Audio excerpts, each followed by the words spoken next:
Digress here a little bit. One year we were having textbook adoption, and I have a different perspective than most of the teachers because not only do I teach the classes that I was in charge of, one content class and then a computer programming class, I also was in charge of the computer lab, which meant I sort of was in touch with every topic taught in the department. So we came to textbook adoption, and of course I was interested in every book. And I listened carefully to the salesman, and this one, like, open house or something where they were showing us all the books, I went from geometry, Algebra 2, and I was surprised that the textbook company, I can't remember the brand, had a new tactic that year. Whatever topic the teacher asked about, they'd say, "Oh, we think that that's really important, so we put that in chapter 1." And then I'd be going to, another session where it'd be geometry or pre-calculus, and they'd ask about logarithms or something. They'd say, "Oh, we think that's an important topic, so we begin it in chapter 1.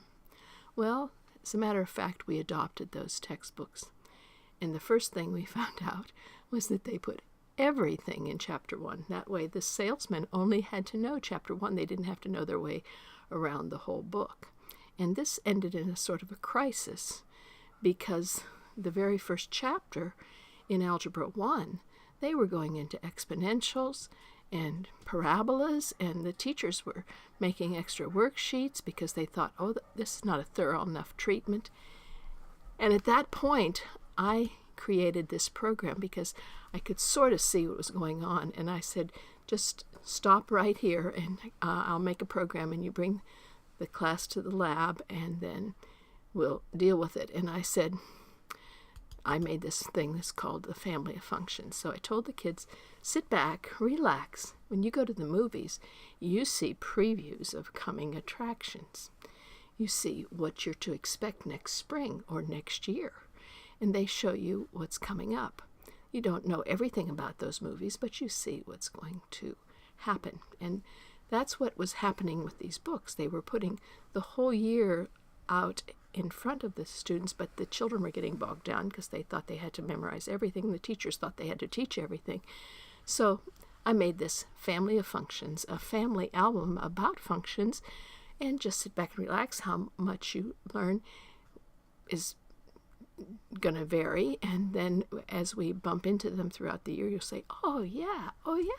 So we open up this family album, and we find that we have these different kinds of families. We have linear families. I tried to make them mnemonic, linear, like see how it's a straight line, and then we have a horizontal line, which is a constant. See, it's constant, and we have the absolute value family, and we have the quadratic family, and we have the exponential family, and then we have the radical family, and we have the rational family.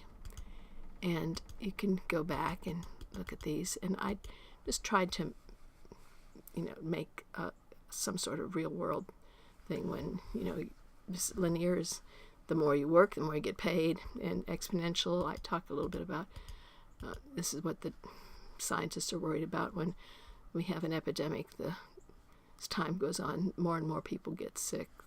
And that's why they put people in quarantine and stuff. And if you go back to the beginning of the family album, I click here, you get some examples of equations that are like that. And go on the next one. And go on. There's absolute value ones. And if you get sort of like a feel for them, that's all right. And I put the parent family. I should have put 2 to the x. I should have been able to do something about that, but I didn't. See, the parents y is equals c in absolute value. But anyway, go on, and we still have the family here in a pull-down box. And you can see there's a linear family, and I gave scroll bars, and it's still a linear family. And they can look different as these constants are changed. We see that the family takes on a different feel, but they're all lines. We could go back to the family album if we wanted to. We could go to the absolute value, oh, they always look like V's. Since we're from Tennessee, it's easy for us to remember. I used to say we have the advantage because we got the vols. And look, these are all absolute value equations, and if this gets negative, it's upside down. This is from the absolute value family. And let's look at the quadratic family. Oh, they're U's. They can be upside down too. They're still quadratic family. And we're going to learn all about these throughout the year. But right now, we're just getting a feel for coming attractions. And I better get this up to the positive, or the exponentials won't look too much like what I would like them to.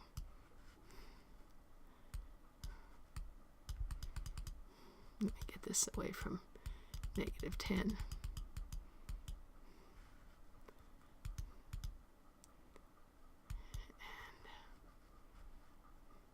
I don't know why I have that. Why I have that like that. Oh, because the 0.25 is, never mind. There's what an exponent, this is what the parent would look like, y equal, swooping up, and then you can have it represent growth, or if you put some things negative, you can have it be decay. You can play around with these. Exponential radicals are half of a parabola, and rational usually have these two branches, and they can be in other quadrants as well. So then we begin problems, and what I really wanted to see was, are we ready for the overview? Which family is this? And it was amazing, in just that short introduction, many of the students were able to pick out that this was quadratic and this was exponential and this was rational and this was linear. I also made a sheet that's included with my software, a handout with these family names in the mnemonic from the original family album. And I think I should put the equation that we're looking at. It's randomly generated from that other engine. So this is rational. And linear. I don't know, I was looking for how many we had to write. Oh, I see up here. Can't even, rational, I can't even remember my own programs.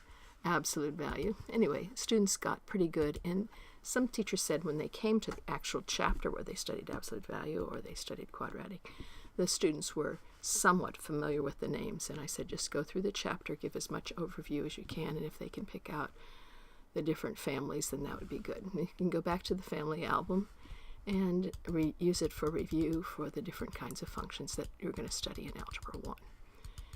And that's what family of functions was all about, an introduction.